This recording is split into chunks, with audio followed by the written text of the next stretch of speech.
I don't apologize for the title I've used because there's a phenomenal opportunity, which I have to say globally is being overlooked as it comes to that.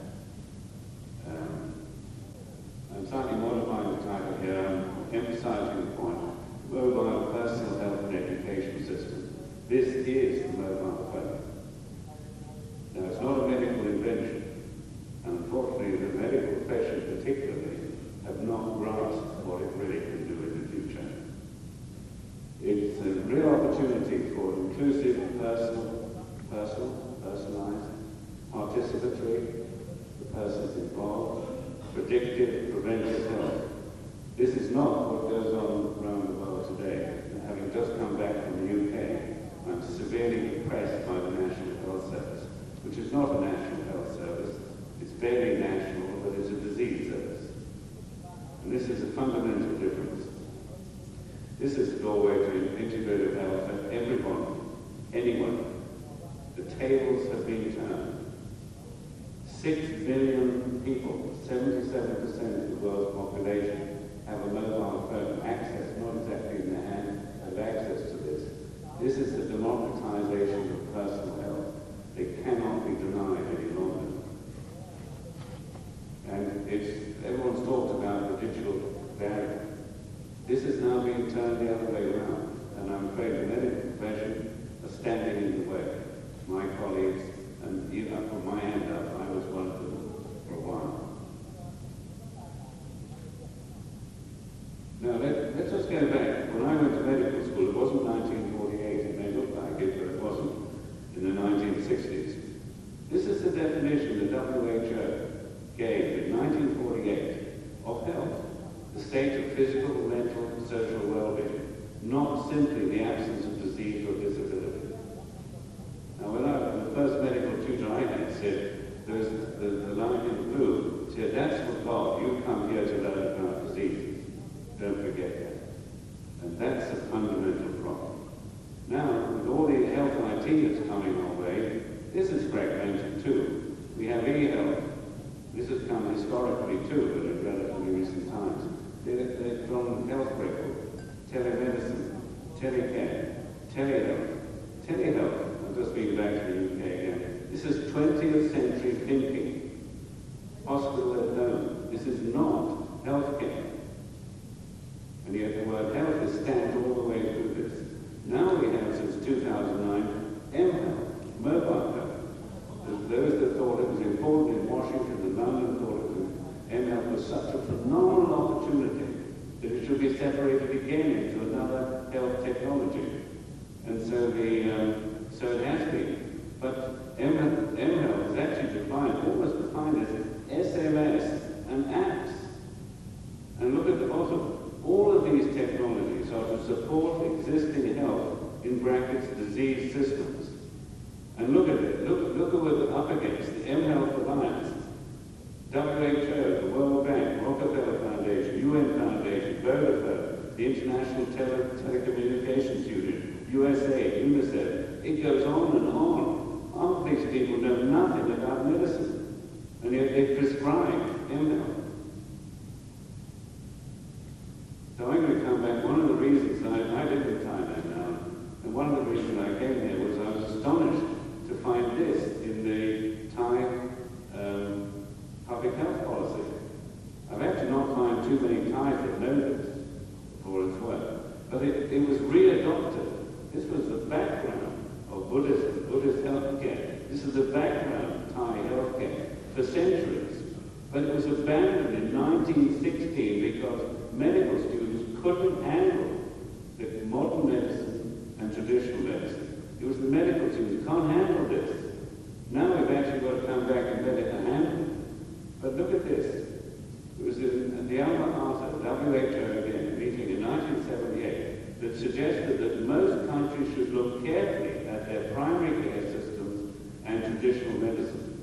And this was the beginning of waking up to the fact that modern medicine was not stopping the pandemic of lifestyle diseases. And it hasn't stopped, and it isn't stopping.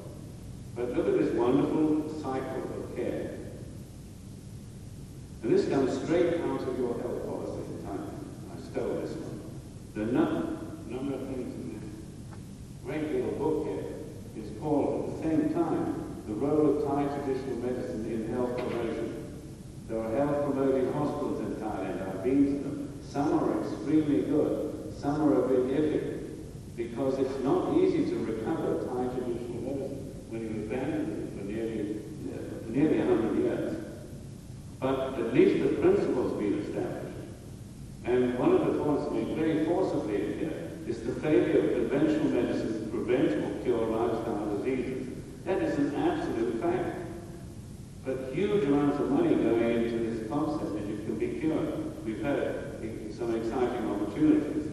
But it should include the revival of Thai traditional medicine. Now compare this with the NHS. I mean, this is typical of most Western health services. There is no cycle of care. It's integrated care in the United Kingdom means how you get with your illness from the GP into a hospital for care. That's integrated care. Nothing to do with what we're talking about. And we only spend 2% of the health budget on health promotion and primary prevention. How on earth are we going to get this right? Now, what has happened dramatically, in fact, in the 5 years that I've been in Thailand, there have been absolutely spectacular advances in psychophysiological science, particularly in such things as meditation, where you do dynamic brain scanning and show that brain anatomy, let alone brain function, can change in a matter of days. We are very plastic people.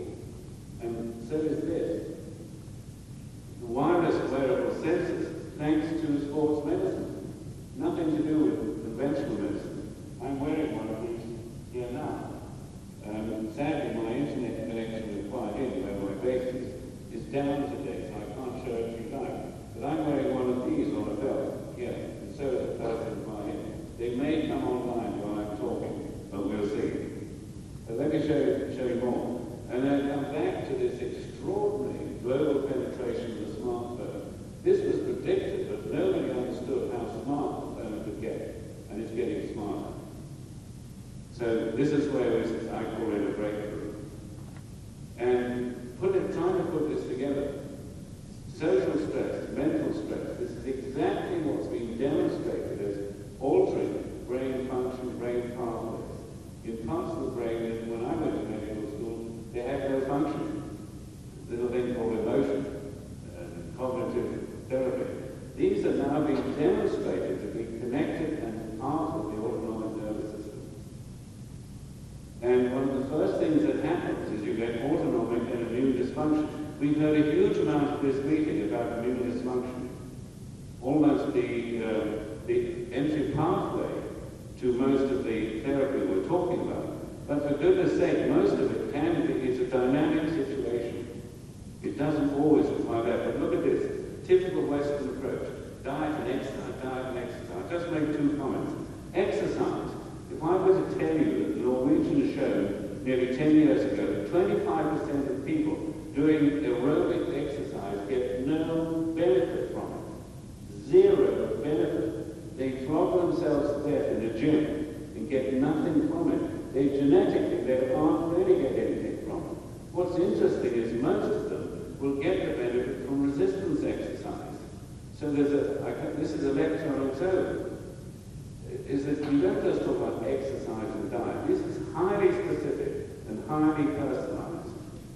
But then the degradation goes on. If it persists, physical and metabolic stress, then on to the pathways that we've heard all about.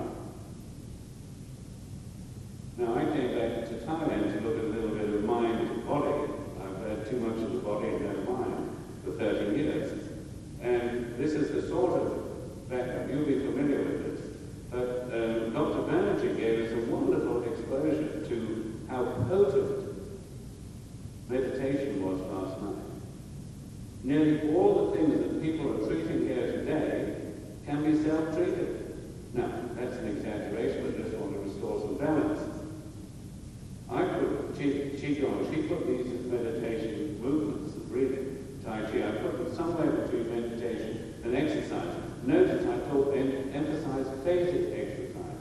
Phasic exercise is vastly more useful to most of us than flogging away on a treadmill for 2 sweating it out, trying to get your maximum heart rate. Rubbish! This is no use to most people. In fact, it stresses them and probably kills them.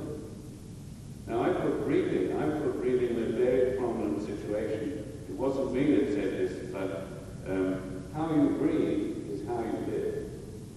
And that turned out to be not much of an exaggeration. And these are the sensing systems. These are all actually available. Sadly, you have to write your own software to get the kind of information I'm talking about. But some of them are high-precision instruments. Here's an example. I've been measuring all kinds of people in. This was a 25-year-old Nepalese Buddhist tulka who came by, and he allowed me to put this monitor on. And monitoring for me, an event, is 24 hours minimum. And I'm hoping we're convinced why. Circadian rhythms matter. The absence of circadian rhythms matters. You can't take, as most doctors want, convenient little snapshots. So here you'll notice 24-hour recording. One of the things, this is beat-to-beat heart rate.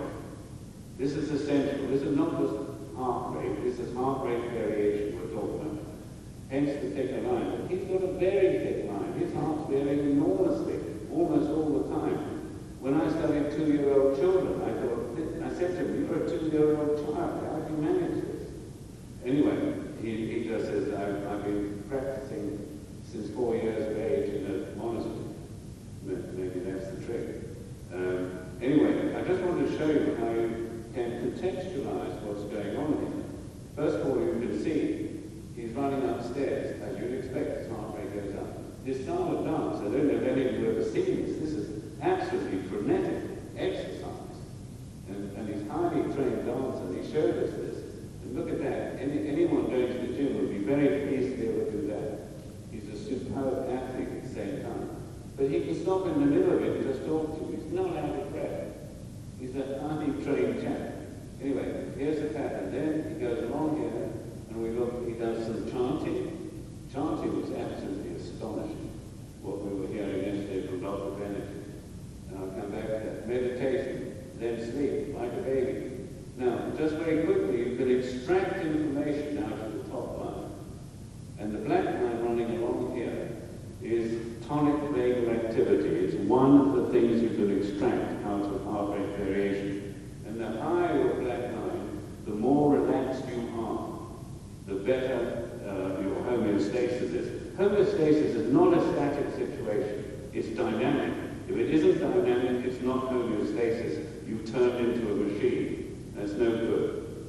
And here you see, most of the time during the day, except during the exercise, exactly as you'd expect. But look during chanting, very relaxed, impressive. Meditation again, sleep, fantastic. Now, sleep is your regenerative or rejuvenation time. I have to be careful how we use these words now in this environment. But it should be. A lot of the time for most of us, including me, it's not. It should be. And just to make a point, you can have an algorithm running around combing the pattern during sleep, and then here's a person doing pranayama breathing. I think you can see in the actual trace that the heart rate is varying more, and I'll come back to that, during the pranayama breathing. And you can look at the spectrum, you can look at different components, and it's really the shift from A to B. So you can have a nice little color ratio going on. You can actually test yourself against yourself. And this in fact, many of the diseases we've heard about today, there's the healthy pattern that we just described. We've got short-term variation, a lot of fuzz on it. That's dynamic, short-term responses. There's the circadian pattern. Here's a person chronically stressed. Look what they've done. They're actually losing this resilience. If you go in and somebody took their heart rate, clever Ayurvedic doctors will feel the quality of the pulse. They will pick this up. But our typical nurse doctor in the UK would not. 15 seconds, take this. No way would you know the difference between that person and that person. Right? So this is beyond heart rate as conventionally measured. Then you come down into all the heart disease,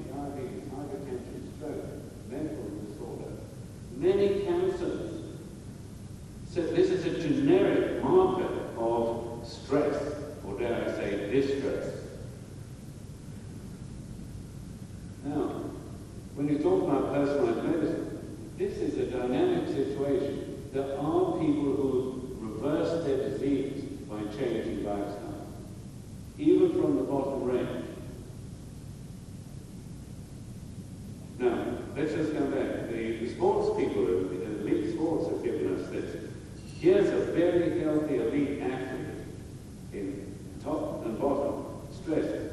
What you're seeing is the loss of what we call respiratory sinus arrhythmia, that oscillation with breathing. They're still breathing, you can see it there, but we've lost it. It's been coached out. Now, today an elite athlete coach sees this and he stops that person exercising to their maximum, and they go into psychological therapy, calm down, relax. You can imagine the conflict. Here's a superbly fit person ready to go, and the coach is saying, no, you're not ready to go. So that's reversible. Now, it's very interesting. The use of slow, deep breathing, 6 minutes, has been used as an autonomic function test in many diseases, in many clinics. In diabetes, you'll see, here's the normal pattern. So you invite the person to breathe at 6 a minute.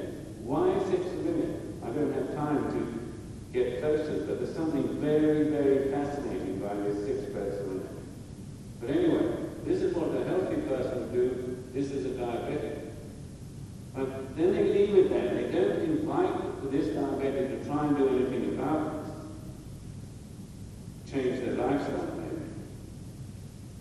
And go to heart failure. This is where I was brought face to face with this issue in Italy about 6 years ago, where Luciano Bernardi, an Italian cardiologist, far more holistic cardiologist than, dare I say, we have in the UK.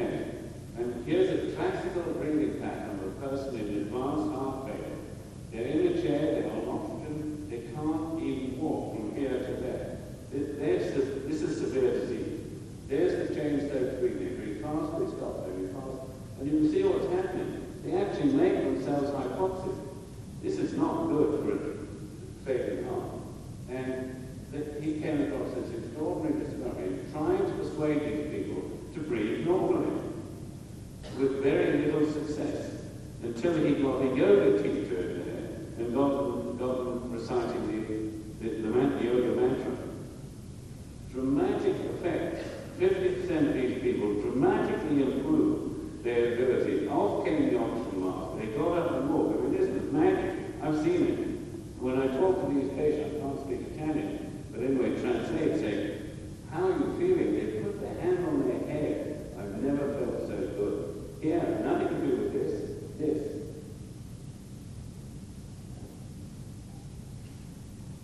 And these people then went on to this fascinating study, taking healthy people in Italy, testing them, chanting, there were a lot of Catholics in Italy, doing the rosary and the Buddhist mantra. And guess what? Doing both, they breathe at 6 breaths a minute. And look at this extraordinary entrainment. Naturally occurring at 6 breaths a minute. Now, in my local temple, the temple on the hill, they cooperated with me to a considerable extent. I had 3 monitors on 3 of these monks while they were chanting. Number 1, 2, and number 8. I just want to show you one recording because I studied it. I measured 10 months, and 9 out of 10 when they chant, regardless of their mantra. You see this oscillation? I've expanded that piece, but this first monk did something really quite remarkable. He was leading the chanting, but you see the oscillation here. That's 6 a minute. That's the heart rate. I measured heart rate, not the breathing. That's his heart rate during chanting. Exactly what we heard yesterday. But the extraordinary, he handed the microphone away. 10 minutes later, I was watching this. Look at him. He actually stopped chanting. He's meditating. Dramatic change.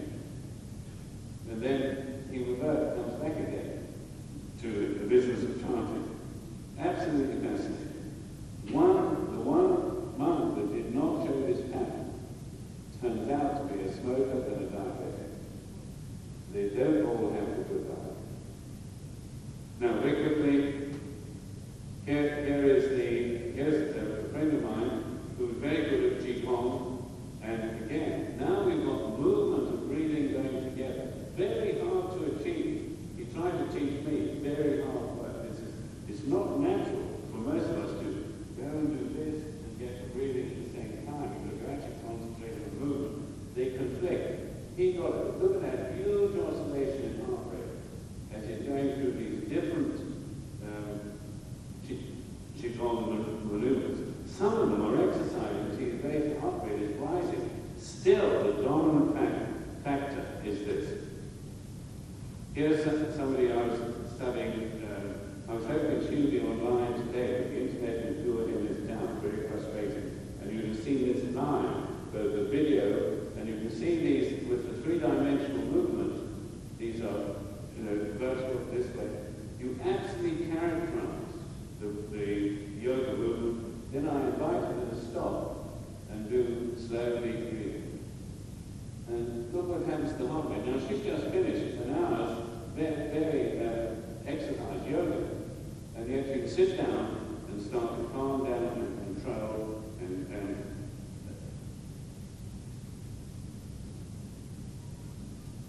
let me make the point again.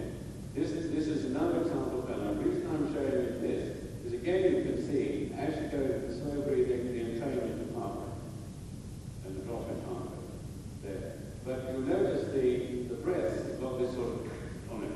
Now what was intriguing was she had an upper respiratory tract infection, and I think as you know, if you've got a cold or something, you take a deep breath, you very often cause a cough. She's trying to blunt her cough, but she's actually not breathing properly. And yet she's a very healthy person. She kept at the end, she said, I'm sorry, I couldn't do it properly. Well, I said, I could tell you couldn't do it properly because the oscillation wasn't showing. And there's been work using three-dimensional to characterize walking and running. That's been done. Now, how do you use this approach? Well, because you only need one of these and one of these. The whole concept is you know the person, you should know the person's condition before they come into, say, a program of meditation, program of anything that you're talking about. And you're checking all the time. The advantage is that you're looking at the HRV during 24 hours and 3 dimensions. You can look at cause analysis. This is terribly important. You can look at positive and negative events in their 24-hour period. Because that's their normal life. We want to know, they want to know, what is actually good for them and what is not so good. Believe you me, my experience of people self-monitoring and they understand the data, my goodness, they use it. So what we have here is a personal health system which is homeostatic biomarker, cause analysis, you can look at life events. You can actually do self-testing. It uses very sophisticated testing remotely, online with the person. Whether they've got diabetes or whatever, you can test them, the tilt test, the walking test. Then you come down, I don't have this as a talk in itself, ethical research and development. Randomized controlled trials, as far as I'm concerned, are over. Their day is gone for behavioral research. And indeed, in 1988, the so-called N-of-1 study, strange word, but in fact, this was supposed to be the forerunner for a randomized controlled trial. It's been abandoned. Dr. Johnson, 1 minute. Okay, right. So, to try and get back, I now come back to the Thai psycho-care. It's unbeatable in my view. And I put the psychophysiological measurement in it. It applies to all phases of that cycle. And I think if you empower people to do this, it's their right. Nearly all the conditions we've talked about and have been talked about today are amenable. We've treated patients with cystic fibrosis, and they benefit from this. And needless to say, you have got to keep this information secure. I'm showing you that here. Believe it or not, that's probably the smallest maternal fetal monitor in the world. But this measures maternal heart rate variation and fetal heart rate variation. It's quite unique. So when you talk about regeneration, the other speakers have done, we've got to talk about preconception and during pregnancy. Because things are going wrong there. Probably the 2 times in life, I haven't talked about aging, probably the 2 most important times to bring this to bear is in early life and late life. If you were to devote your time and energy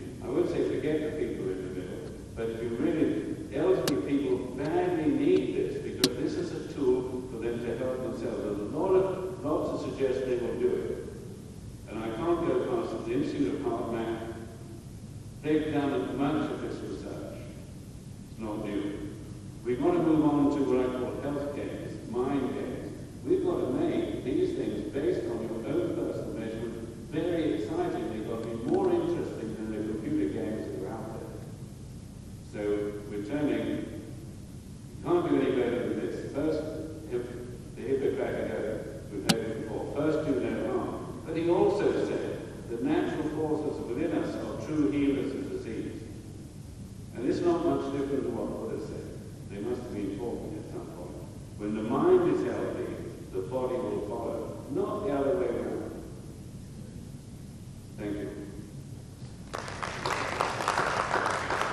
Thank you very much, Dr. Johnson. There is one question still possible.